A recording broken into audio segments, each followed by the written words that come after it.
Hello and welcome to A Stitch in Time. Today is Thursday, November 5th, 2020, and this is episode 159. I'm Carol. I am known as Knits and Pearls on Ravelry, and I am coming to you from my home in the Fraser Valley of British Columbia, not too far east of Vancouver. If you are a first-time viewer, a very special hello and welcome to you. Thank you so much for checking out the podcast. And if you are a returning viewer, hello again and welcome back. I am so pleased that you've chosen to once again spend some time with me. A huge thank you to everyone who took the time to reach out and say hello during the past couple of weeks since I last recorded. Some of you are just checking in to make sure I was okay, and I just thought that was so sweet and thoughtful of you. Thank you for your concern. I am fine. It's just there's been lots going on around here, some of which I'll talk about, some of which I'll not. But I'm really happy to have been able to find some time today to sit down and record an episode because I didn't want another week to go by without touching base with you. Full disclosure, this is take 2. I recorded a full episode this afternoon, and then something went wrong when I was transferring the files from my camera to my computer, and I lost the bulk of the podcast, which was all in one file. I can't open it, I can't do anything with it. So I didn't really have any other choice but to sit down and record again. And because I'm not quite sure what tomorrow is going to bring, I am expecting some workers at some point during the day. I thought if I didn't do it tonight, it wouldn't get done. So here I am, bad lighting and all. I don't know how it's all going to turn out when I look at this on the computer, but when I look at myself in my camera screen, I look like I'm about 100 years old. So can't do much about it. Here I am, wrinkles and all. So let's just do this all over again, and hopefully it will go smoothly this time. So I'm just looking around. I have quite a few things to share with you this week, including a couple of new projects, which I'm really, really excited about. But first up, I want to talk about the 2020 GALCAL, and that stands for Gift Along, Craft Along. And that is taking place in the Ravelry group. All you have to do to take part is post in the chatter thread, have a conversation, share what kind of gifts you're working on. It can be a gift for any occasion. Any type of craft is fine, whether it be knitting, crocheting, weaving, cross-stitching, sewing, quilting, you name it. Everything is up for grabs, and you can even make a gift for yourself. In fact, one participant showed off this beautiful lace weight shawl that she made, and it truly is it's truly important to gift ourselves as well. Sometimes we spend so much time doing for others that we forget to take care of ourselves. So definitely, if your project falls under that category, be sure to come and share it with us. There will be 3 prize drawings for the CAL, the Craft Along. I'm going to be drawing the first set of prizes today for October's participation. I will draw again for November at the beginning of December for November, and I will be drawing all from October to November's, the whole 2 months worth of participation, and then I will draw the third set of prizes in January because the CAL ends December 31st. And again, that drawing will cover all 3 months of the CAL. The only rule basically is that you can only win once. So having said that, I hope that covers everything. I have chosen 2 winners. So the first prize is a project bag made by yours truly, And I apologize, I have been very slow at getting them made and photographed and put up in that thread. But I do have the partially sewn together, so I'll show those to you shortly. Also, I've decided for each month to award the winner's choice of patterns that are available on Ravelry up to a value of $10 US. So without further ado, the first winner, and I was really excited. I did random.org as I always do, and or went there, used the random number generator, and was really pleased that both numbers were not my posts, so it made it really easy.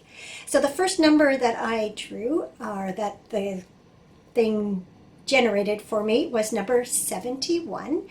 That is Junie also. Her name is June, and she is from Newfoundland. And she took an old cross stitch that she had done before. It was a picture of a dog, and she paired it with some dog-themed fabric and turned it into a pillow or a cushion.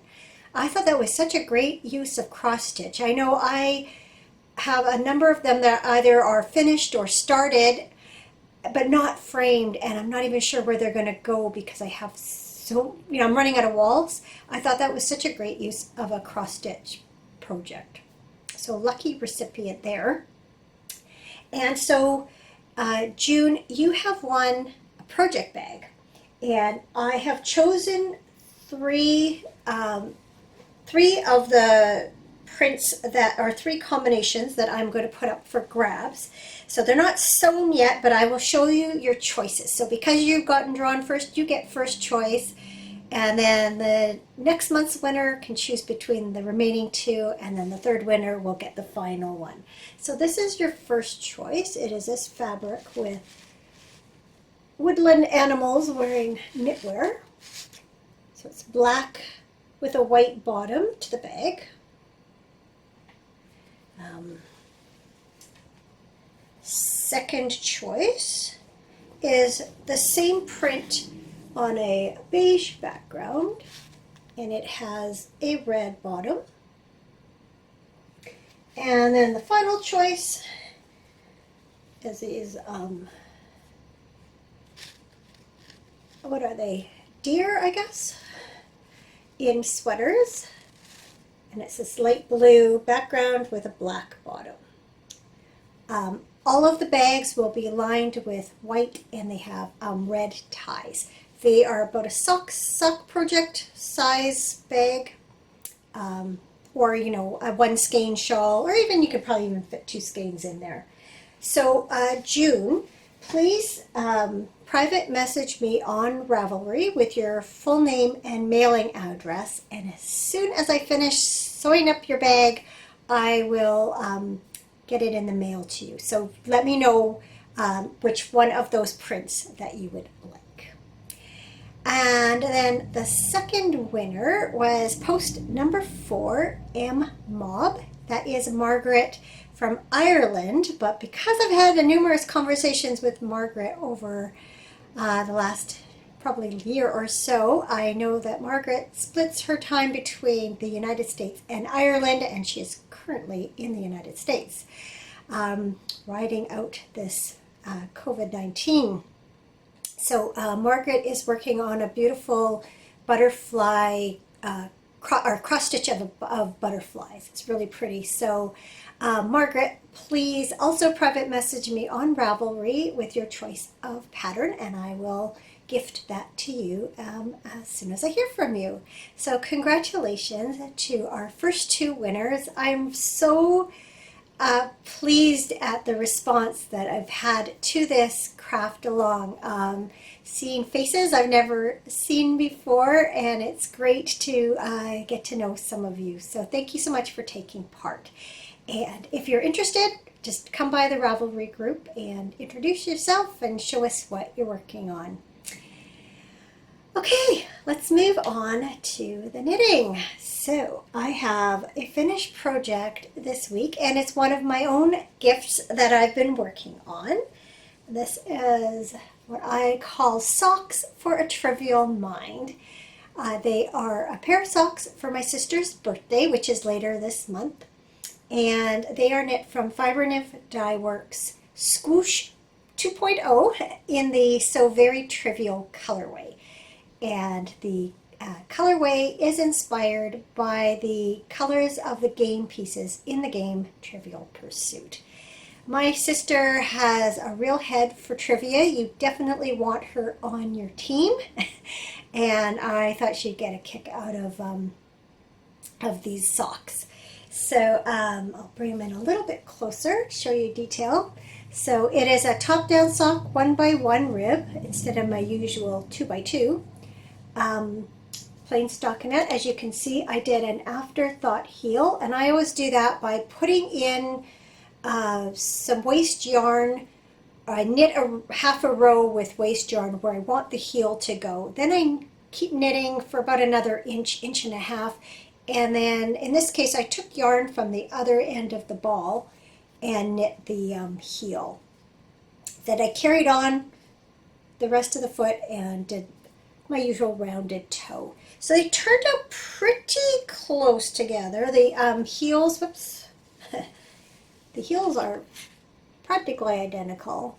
The toes are a little bit different, but not by much. Not enough to make a difference. So anyway, yeah, great to have finished yet another gift. So that's always good, especially when you know, this time of year we have lots of birthdays and then of course Christmas that I end up knitting for. So very pleased to have finished another gift. I can hear my voice getting a little more froggy. I did a lot of talking today. And I'm not used to that. When I'm home on my own, which I am most days, you know, I don't talk very much. So when I start talking, sometimes I really can hear the strain in my voice. Hopefully that tea will help soothe it. This is a new tea that I have ordered from David's Tea. So our retail location has closed, as have I think most of them across Canada, and I'm not even sure if they're in the US or not. But I continue to order from them because both Cameron and I really like their tea. So I've recently placed an order and I had a free 50 grams of tea. So I chose this one called Honey Black. I really like my black teas. I'm happy to say I really like this. I will be ordering this one again. It's going to become one of my regulars as long as I keep it around. That's what gets frustrating sometimes, is you get a tea that you really like and then they discontinue it. Or it's just a short term that they have it. This afternoon when I recorded, I was drinking some a chai latte with their s'mores chai flavor. I ordered a variety pack of chai teas. So I think there's 20 sachets in it with 5 different flavors.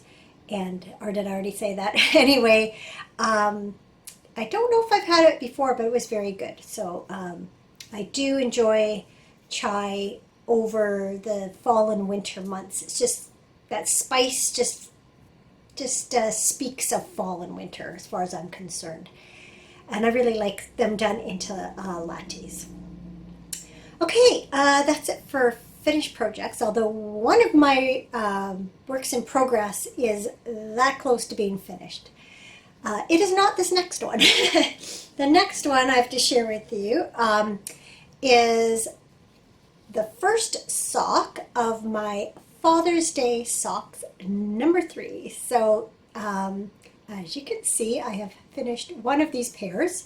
I'm in the process of knitting the 3rd pair of socks for my husband for Father's Day, all out of the same yarn, just in different colorways. So that is Cascade Heritage Wave, and this one is called Plume, and the number is 501.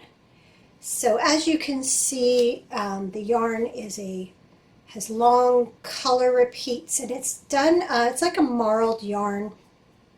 So there's 2 strands of colors that are twisted together, and then they just gradually change as you work your way through the ball. Very similar to Zauberball Crazy in that respect. So sock number 1 is done.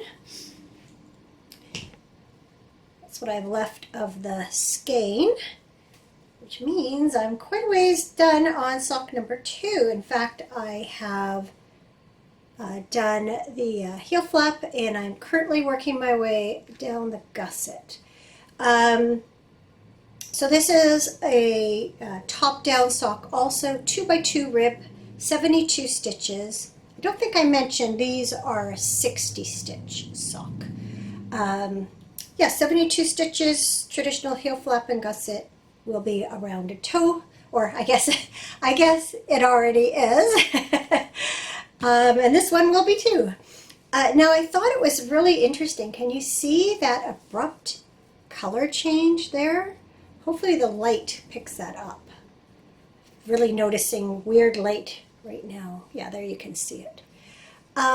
As you can see from this sock and from all the other ones I've knit, this yarn generally changes color very subtly and gradually. And for some reason, this one just went from light to dark. And there was no knot there or any sort of join that I could tell, so I'm not sure why that happened. Personally, I don't like the way it looks. I asked Cameron if it bothered him. It does not. He said, don't take it out, and so I didn't. He says, I won't notice it when I'm wearing it, and I don't really care. So even though it bothers me, I have persisted in knitting along, and you know, once they're done and out of my sight, it won't bother me anymore anyway. So yeah, happy to be more than halfway through this pair, or through this sock, and so I will soon have another pair of completed socks. We had went for a ride on Sunday, which I'll tell you about a little while later, and so I got quite a bit done in the car then, and I think probably watching TV is when some of the other stuff got done. So yeah, they're working up fairly quickly. I'm just going to quickly wipe my nose. I can feel a little drip there.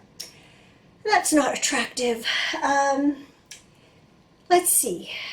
Oh yeah, I picked up my swallowtail sweater again during the past couple of weeks and have done some work on that. So it is Swallowtail by Jamie Hoffman. That's what the top part of it looks like. And there's what the bottom part of it looks like. So I am knitting this out of Fiddly Dye Works, which is a fairly local yarn dyer to me, fairly local to me, about an hour down the road. And I'm doing it in 4 different colorways. So this is Sophie, or is it Sophia? No, Sophie, I think. Sophia. Now I'm second guessing myself. Sophie. Okay, I wrote it down wrong. Sophie. Adira. That's a terrible look at that with this lighting. Trust me, they go together. This is Olivia. Love this one. And then another shade of brown, Julian. And so the 4 of them together look like that. And I think when I last showed this to you, I was partway down the main body where it was just all one color. I had finished the color work at the top. And it seemed to take a while, but I have finally made my way through all of the in-between plain stockinette, and I've started the color work at the bottom. So as a refresher, here's the top part. Oh, I tell you, love this sweater. Every time I see it on camera, I'm so excited by it. There's the back. And then as you can see, I have done all that stretch, and then I've started the color work at the bottom.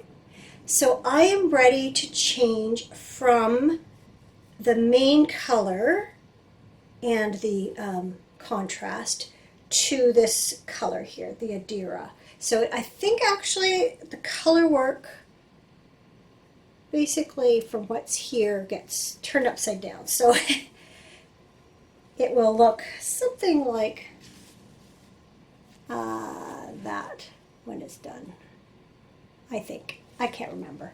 Anyway, it is, I'm ready to switch colors, and then there's, I don't know, a few rows of that color, and then it's ribbing. So this body is almost done, and then it'll be time to do the sleeves. So I'm hoping to finish this fairly soon because I would like to wear it this season. I have a bad habit of finishing sweaters just in time for the season to change, so they're not appropriate to wear, and I have to wait a whole other 6 months or so to wear them. So I would really like to get this done before fall and winter end this year. So we'll see how successful I am. Sorry, again, my nose just wants to drip. I guess the hot tea is not helping, is it? Okay, here's the one I'm really excited about. So I told you a few weeks ago that my niece had a baby boy. And he has a older brother who's just turned 2 just a few weeks ago also. And when he was born, I knit him a sock monkey hat. And the reason I did that is because I had knit his mom a sock monkey hat a few years before that, as at her request. And she actually wore it when she got engaged, so I always think that's kind of cool. So yeah, I decided to knit a sock monkey hat for her first baby, but it was quite large, and it's only now fitting. So my sister just recently sent some pictures of him wearing his sock monkey hat, and in the picture he's also wearing this cute little red and black check jacket. He just looks adorable. She doesn't put pictures of her kids or even herself really on social media, so I don't have the pictures to show you, but trust me, they were super cute.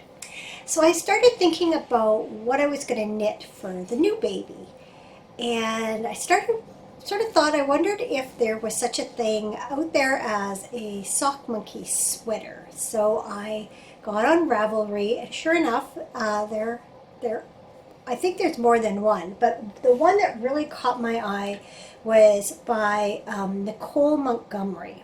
And actually, she has 2 patterns. One is sized for babies, and the other is sized for children. Other than that, they're exactly the same. So they call for a worsted weight yarn. She used Lion Brand Wool Ease for her versions. And so I went online and started looking for yarn. And I couldn't find anywhere where I could get all the colors I needed from one place. So then I decided to check out one of our local yarn shops, and they had everything I needed all in one place, and I didn't even have to wait for it to arrive. So I decided to go with Barocco Vintage. Like Woolies, it is a wool blend. This one is 52% acrylic, 40% wool, and 8% nylon. And I had used this yarn for a sweater for my grandson when he was, I think, 1 or 2 years old. And he's just turning 10 in a few weeks. So it's held up really well. And actually, both my nieces, my niece's little boy has worn the one I made for my grandson. I just love seeing the knitwear being passed down. In fact, I meant to tell you, I had knit a little sweater and hat set for my grandson when he was born, and my latest great nephew wore it home from the hospital. So it just touches this little knitter's heart. I love to see those items being passed down and being used. Anyway, I'm getting off track. So I chose 4 colors to knit this in. And I used, for the main color, charcoal gray called Cracked Pepper, which is color 5107. The red I used was 5151 Cardinal. The light gray I used was 5106 Smoke. And then the white yarn was 5100 Snow Day. Now, Barocco Vintage has quite a few different shades of grays and whites and reds. Those are the ones that I chose from my local yarn shop. And then I needed a little bit of black, and I just pulled some off this ball of Elan A-Series SO1 fingering weight yarn, and I just held it double. Okay, you want to see? I just can't wait to show you. How cute is that? How cute is that? So this is a top-down raglan sweater, and once you've you can see contrasting rolled neckline, ribbed hem, short sleeves, and then you pick up along the top edge of the ribbing in order to make it look like this white sleeve is a separate shirt being worn underneath. And then look at that cute little monkey. So I told you that one of my works in progress was almost an FO, and it's this one. All this needs is a red pom-pom on the top of the hat.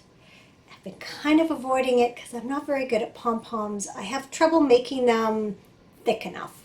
But isn't this cute? So this sweater, first of all, I should just say I did one alteration, and that's to add a little bit of length to the body. I had actually finished the whole thing, and it felt like the sleeves were too long for the sweater, out of proportion.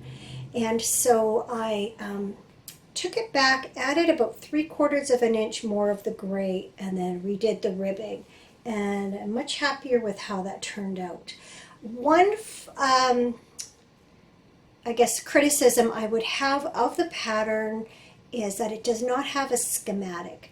And so you work your raglan increases, then you divide for the sleeves and the body, and instead of telling you to knit X amount from the underarm down, it gives you a measurement from the top of the gray at the neckline down. And so without knowing exactly how long it's supposed to be from here to here, it's hard to know how long this part's supposed to be. So I did look at another sweater for 6-month size, which is what I knit here. And even though my body was almost like within 1/4 inch of the right length, I still felt like I wanted to add a little bit of length, and then I thought it would maybe get worn a little bit longer. This guy's pretty big, so I don't know how long he's going to fit it in the first place. And I just thought maybe you'd get a little more wear out of it. So that's sweater number 1. Because I decided I just had to knit one for his older brother. And so I have got that much done on his sweater. So I'm knitting a 2T size for this one.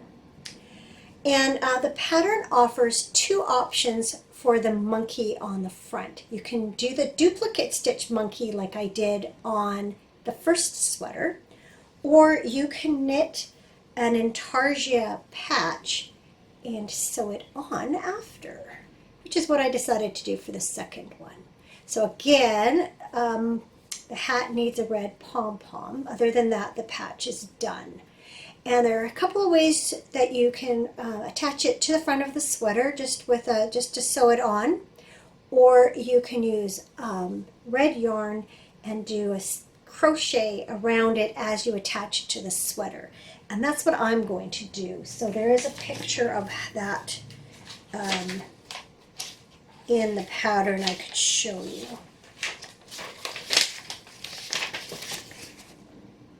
So it'll look like that.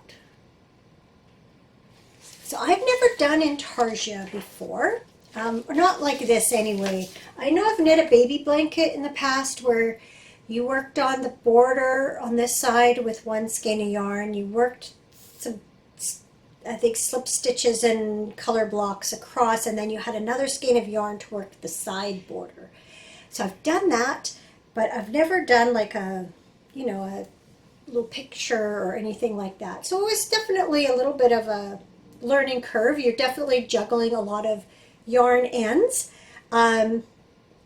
I decided I did the part with the white and the red here, kind of combine intarsia and color work, stranded color work.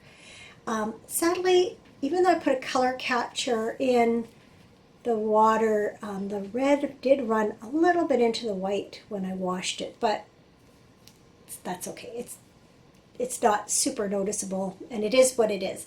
The back, I left the ends quite long simply because they are going to be hidden between the patch and the sweater, and that way I just thought they had less chance of being coming loose. So yeah, it's going to be super cute when it's done. Put it on here, give you a sense. So there's that one, and this one, and I just cannot wait to see pictures of Big Brother and Little Brother in their matching sock monkey sweaters. My niece is going to freak, and I wish I was going to be there when she got them.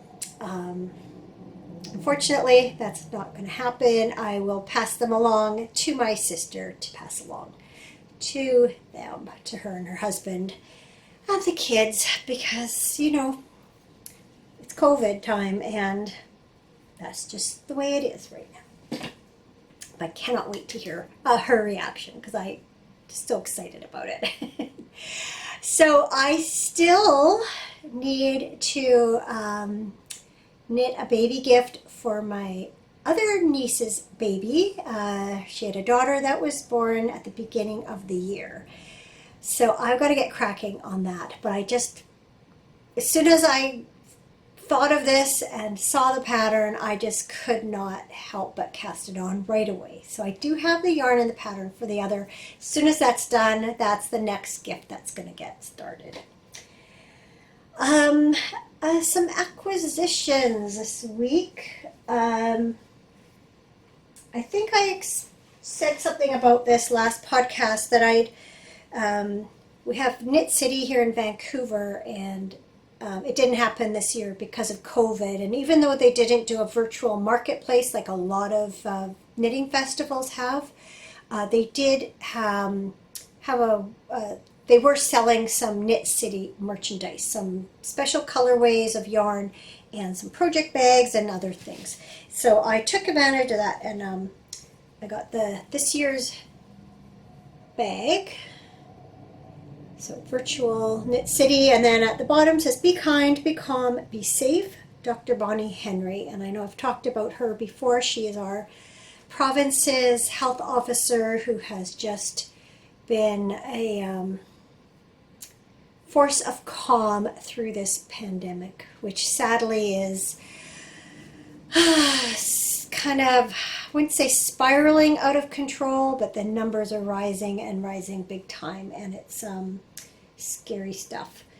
Anyway, on a happier note, lovely bag. And then they were selling last year's bags at a discount, and so I picked one of those up too.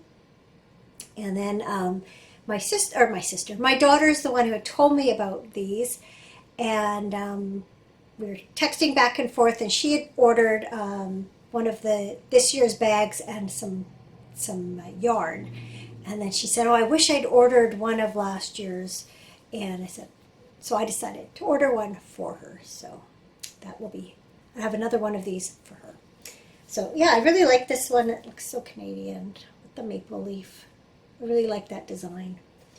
So my other acquisition is much too big for me to hold in my hand and show to you here. We got some new furniture for our family room. So not last Saturday, but the one before, we were sitting down in our family room together watching a movie. And Cameron said, it sure would be nice if we could both have a recliner. The couch we had was a sectional with one recliner built in, and whenever we watch TV together, I almost always get the recliner. There's good light there, and I'm always knitting, and he's very gracious and lets me have it. And so we decided anyway to go the next day and look for some new furniture. That was not that spontaneous a decision. We actually did sort of window shop earlier this year, but then it wasn't the right time to buy for us, and then COVID happened, and so we really haven't given it a lot of thought since. So our old couch was a big old sectional that we got when our kids were all teenagers, and they're all in their 30s now. And when we bought it, it was secondhand, so it doesn't owe us a dime, and it was definitely time for something new. So what we ended up with was a couch and a love seat, and both have recliners on either end, so there's 4 reclining chairs now. And then we bought some a new coffee table and end tables, and the coffee table is one of those at the top, kind of comes up on a riser, so that you can sit at the couch, and if you wanted to use it like a table, you can, or slide it back down and it just looks like a coffee table. So we have definitely been enjoying those. They arrived on Saturday, and yeah, it's just nice to finally have some new furniture in there. We've talked about it for a long time. Even more exciting than that, though, is that our concrete work has begun. So I know last time I recorded, I told you that it was supposed to start the following week. And instead, I got a call later that day to say they were ready to start the next day. So bright and early Friday morning, the crew and equipment arrived, got right to work. Oh, in the pouring rain. It was so ugly out there. I felt so sorry for them. I guess they're used to it. Anyway, before you knew it, they were digging up different areas, and then by the end of the day, they'd started building some forms. So it's very exciting to see this work finally happening. We had planned to do it last year, and then for various reasons we didn't. And then it was going to happen this spring, but then COVID happened, and so finally, it is taking place. So what we're having done is having a pad built for our shed. We had originally had a gravel pad done, and it just didn't hold up over the last couple of years since we put it in.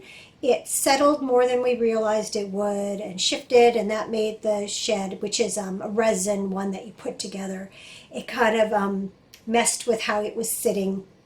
And then we couldn't open the doors properly because they were sitting below the frame that the gravel was sitting in. So we should have done concrete in the first place. It was one of 2 surfaces that were recommended. The other was wood. And so it's our own fault. Live and learn. We'll have it now. And then we're also having a patio pad done just adjacent to our deck. So you can step down off our deck onto a patio. And then we're having just a little cement pad built at the foot of another area where there's a step going down so that you're not just stepping down onto grass. And then also we're having just outside the back door, you step off the deck, walk along the side of the house to the side gate, and then you turn the corner and then all the way to the end of our driveway, along the side of our house to the end of the driveway at the curb. So all of that's going to be like one big long sidewalk / driveway extension. And then we're also having the last panel in our driveway replaced. It's over 30 years old and it's had some damage. So the rest of it's not too bad, but he recommended replacing that one. So it's been quite exciting. Oh, they've been here on and off over the past couple of weeks. And so the shed pad is complete, and our boys are actually coming over on Saturday and helping us put our shed back together. So that'll be nice to have that done, and then we can put away some of our outdoor furniture and the lawnmower and things like that. The patio pad has a decorative exposed aggregate border, so that part is done, but the center pad still needs to be poured. The little cement pad where you step off the deck, that's all finished too. And so they are supposed to come tomorrow to tear up the last panel of the driveway, at the foot of the driveway, and prep it. And then the second and last batch of concrete is supposed to get poured next week. So it is all coming together, and it's very exciting to watch the progress. On the downside, about a week or more ago, one of our neighbors noticed something on the roof that was flapping up. So we took a look, and the shingles were gone, and there was some of the underlying paper or whatever it is, not paper, but whatever they put down before they put the shingles. I'm not a roofer, I don't know what it's called. Anyway, it was flapping up. So Cameron was able to just staple it down. We called a roofer, and he sealed that area and in another area where shingles had come off. But he said, we'll be okay for the winter, but we really need a new roof. So we're considering whether we're going to do it now before the worst of the winter weather comes, or delay it till spring. We're definitely supporting the economy this year, whether we plan to or not. It's one of those things, as a homeowner, you just have to be prepared for it. We did replace the roof once, I think about 15 or so years ago. From what this guy said, apparently they didn't do a really good job. There are things they did wrong, and the shingles weren't that great. So again, live and learn, but looks like we're looking at a new roof in the fairly near future. What else? Oh, so Saturday is when our furniture arrived. So we had, when we bought it, we had a choice of the earlier or the later delivery time frame.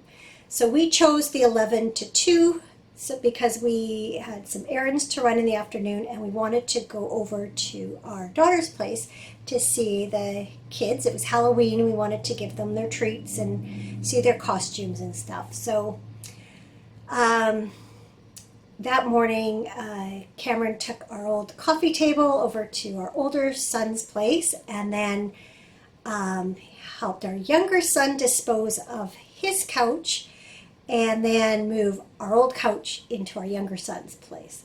So then he was back in plenty of time for 11 o'clock. And in the meantime, I'd been, vacuuming up and getting the room ready for the new furniture.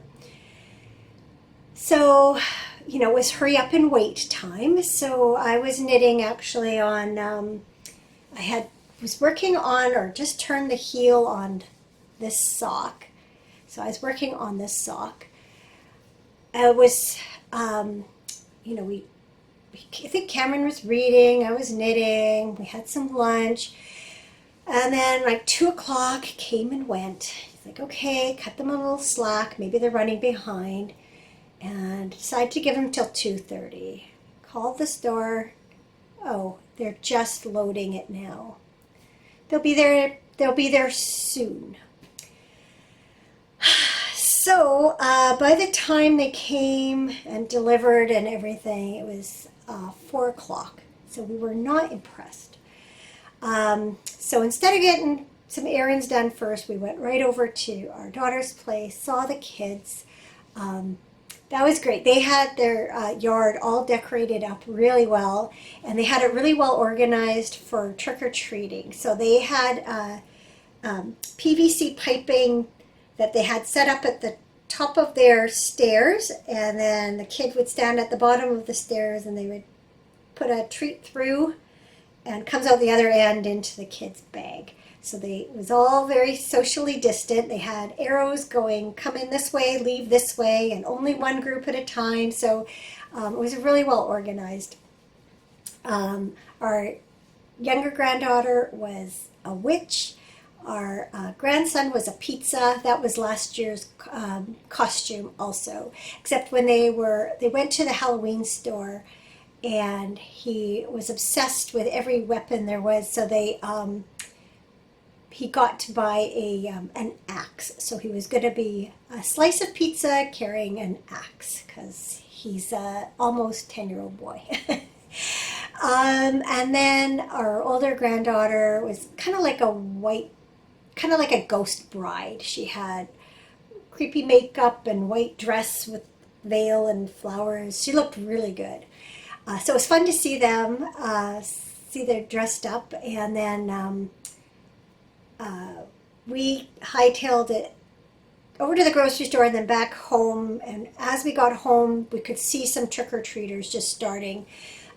Even in our best years, I don't know, we've probably only had over 10 trick-or-treaters a handful of times over the years. We've been here 31 years now in this house. It's just the way we're situated at the end of the block.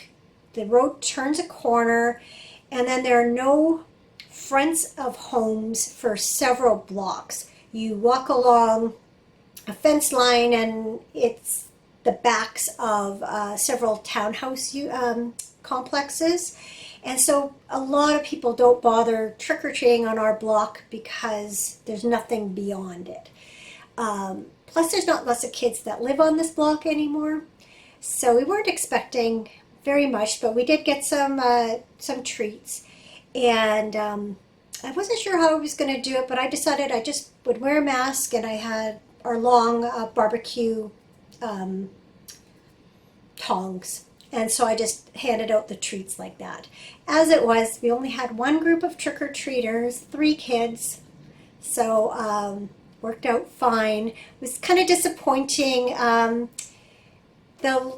Quite a few of the last 8 or so years, 8 to 10 years, we've gone out, I guess about the last 10 years or so, we have gone out trick-or-treating with the grandkids. And that way we get to see lots of kids, lots of costumes. It's really fun.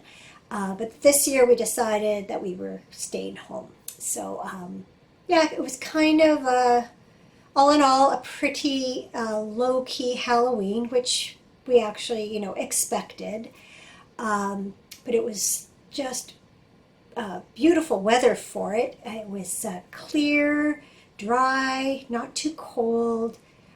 Beautiful full moon. Did you see that full moon on Halloween night? It was just breathtaking.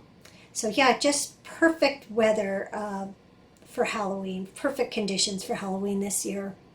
And then happily, the good weather lasted into the next day. And Cameron and I took advantage of it and took a drive to Manning Park, which is a provincial park about a little over an hour's drive east of us.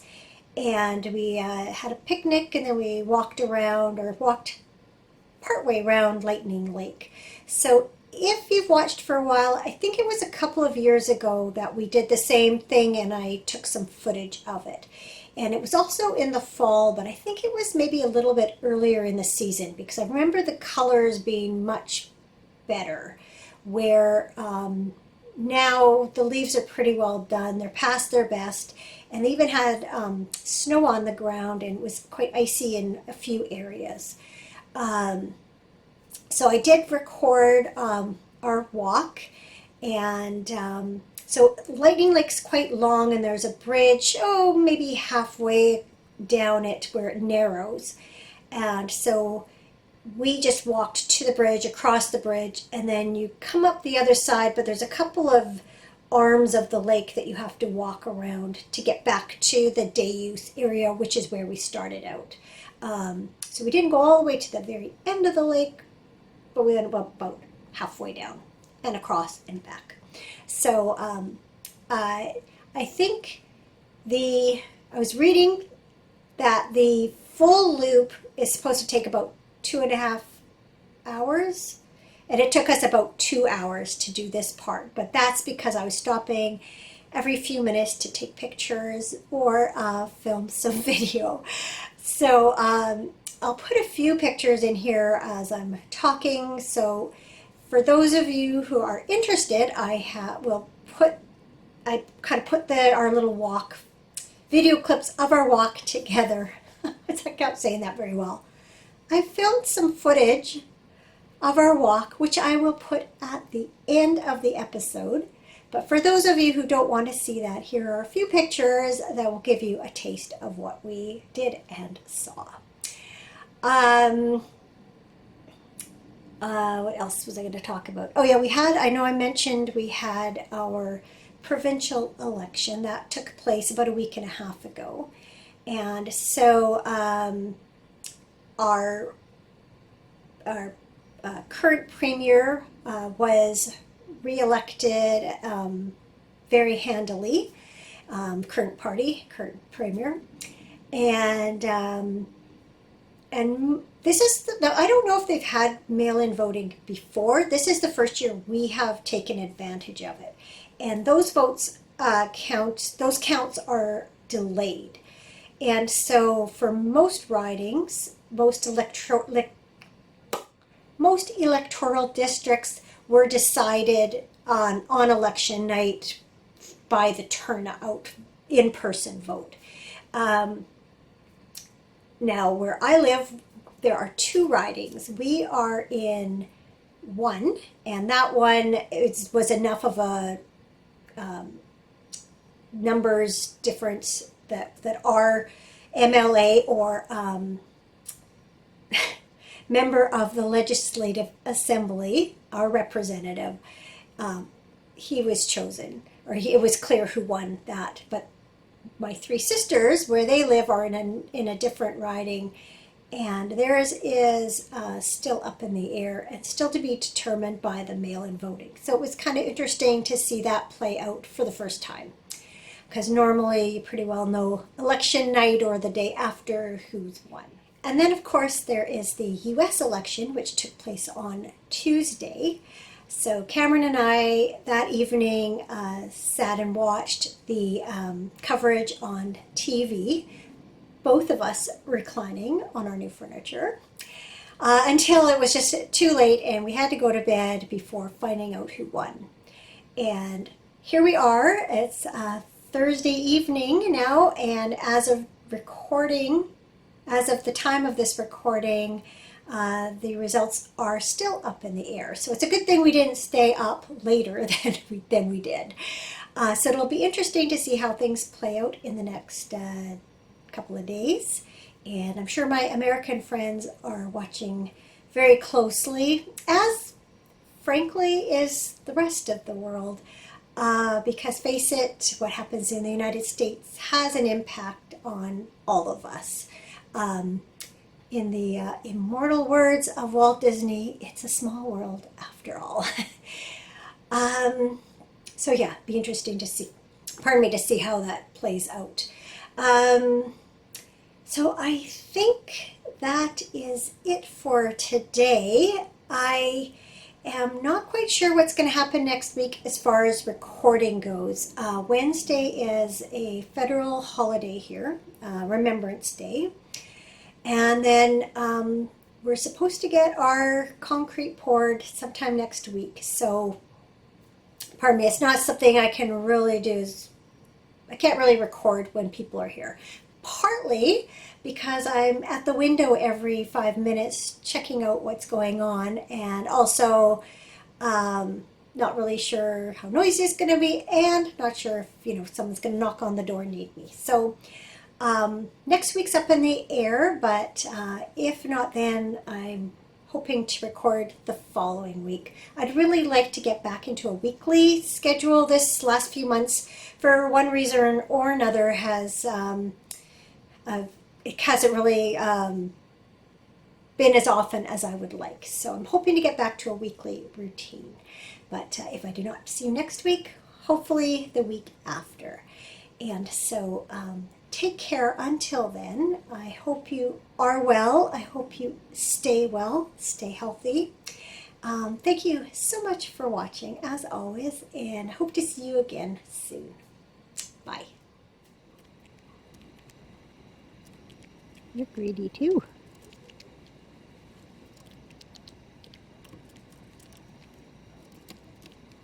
How many can you fit? Fit one more in there. Are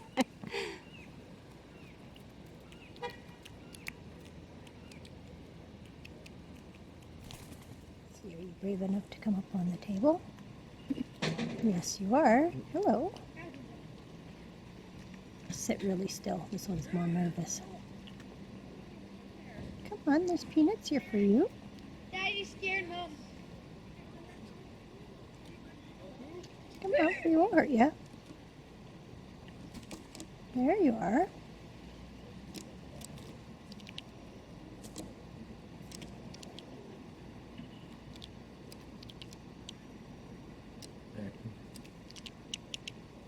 And here comes your friend.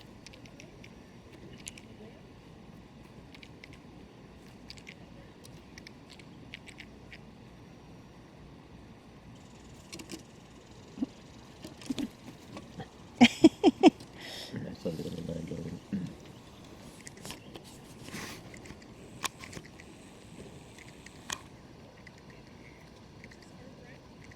How many can you fit in there? He's looking like, are there more? There are no more. Not right now. Whole bag of them. Climb on the outhouses. I jumped in this thing. I'm not gonna jump that. Bye. Okay, so we're setting out on our walk around Lightning Lake. You can see here very distinctly where the sun has hit and where it has not. We are just coming in out of the sunshine now, and now you can see heavy frost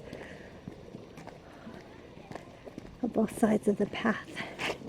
Whoop! And it's slippery. Cameron just about lost it there. Here, I'll just turn around and show you the lake. So we're going to be walking there in the shade on the other side of the lake for a while before we come back out into sunshine. And there's the picnic area where we just had lunch. Say hi, Cameron. Hello there. We're just starting our walk. You can see there is snow along the path. Not sure how long it will last, but we've got our hiking shoes on, so we'll be okay. Here we are at the very end of the lake. You see up there, that's the path we're gonna go walk up. Cameron, just gonna skip a rock off the lake, and you should hear the cool sound it makes on the ice. Okay, anytime.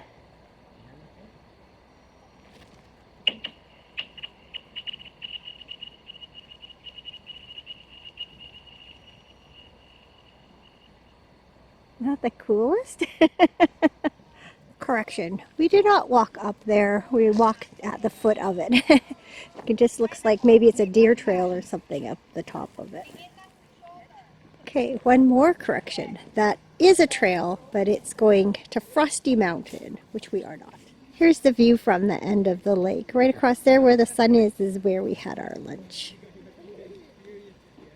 Here we go, up the trail.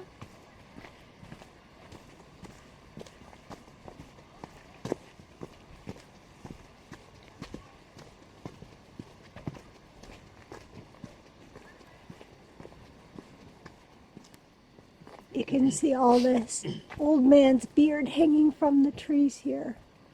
I think it's a kind of lichen, but I'm not sure.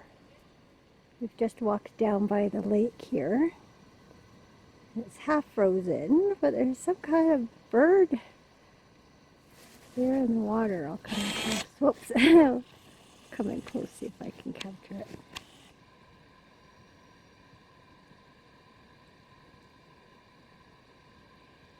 I don't think it can swim very far like that.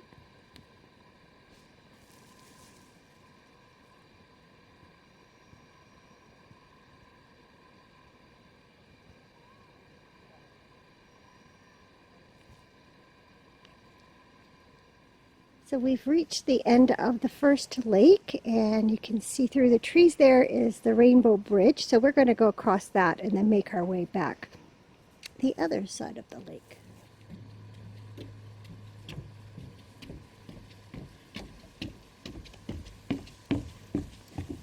You see the bridge here is all snow covered. We'll have to be careful walking across there.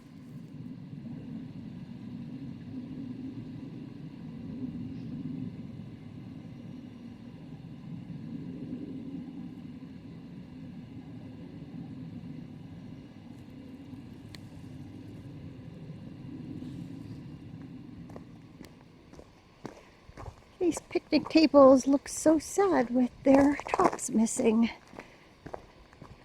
Another season come and gone.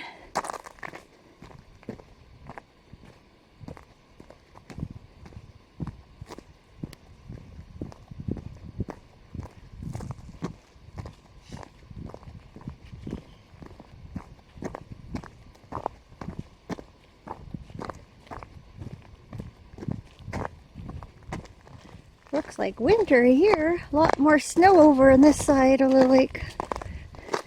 Don't fall.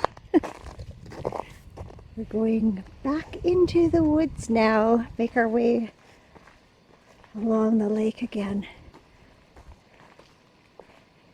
So dark after being in the sunshine for a while.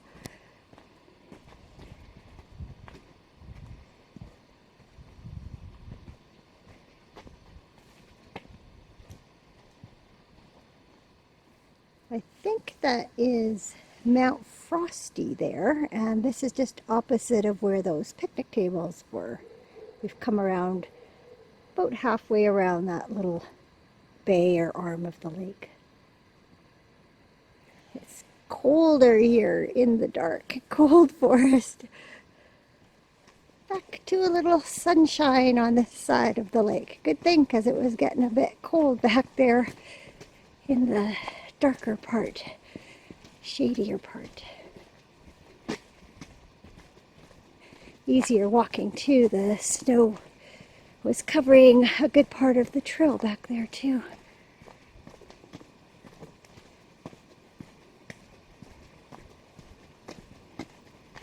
Wish I had smell-o-vision. It is just so fresh. It just smells wonderful of pines.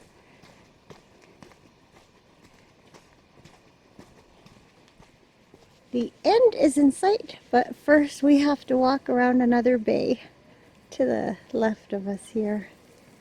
Look how beautiful it looks with the sun shining. Everything's so still and reflected. Here we are back in the dark part of the forest again, and as you can see, more snow. Okay, we're out along beside the lake again. We just saw a heron fly overhead and land on a branch ahead of us here. So I'll see if I can get a picture at the very least. Hope we don't spook it too much. we've just spotted a Stellar's jay. Cameron put some peanuts down for it. Oh, here it comes.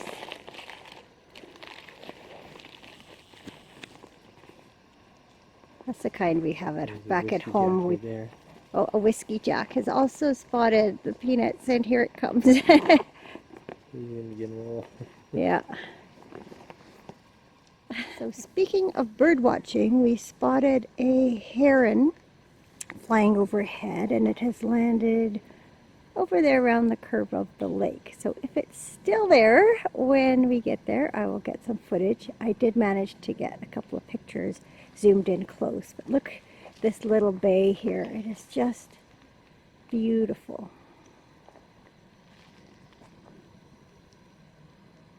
We've walked all the way around it from right to left, and we're going to head back in this direction now. So Cameron has just spotted another heron. It's there in the center of the frame, and there to the right on that backward C-shaped branch is another one. That's the one that we saw flying.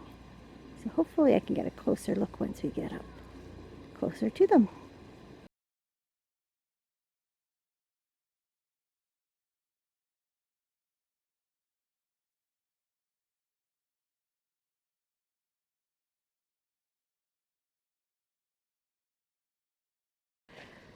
We just frightened them away, but at least I got a shot of one of them first.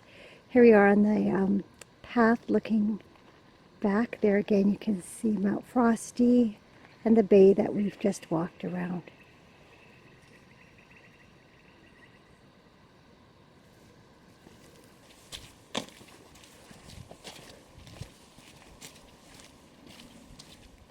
One last look at this bay. When we round that corner there, we're going to be just about back at the day use area where we started from. You can hear other people on the trail behind us.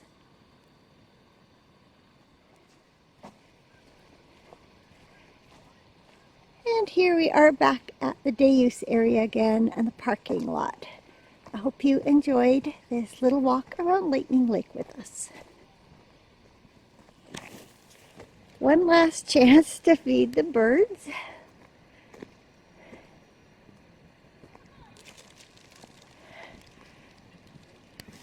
This is the Clark's Nutcracker.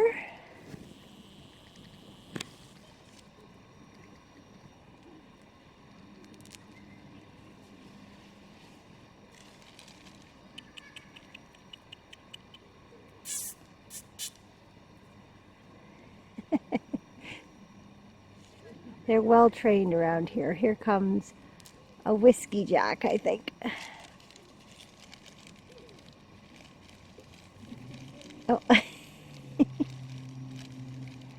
Yeah, there's a whiskey jack sitting in the tree. Should be down momentarily. Here it comes. Oh, there's a couple of them. Whoops, a lot of competition.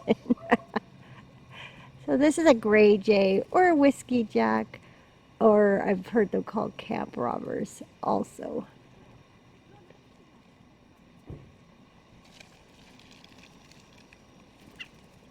Okay, don't give them all. There's oh, there's a Stellar's jay. We've got to get that one.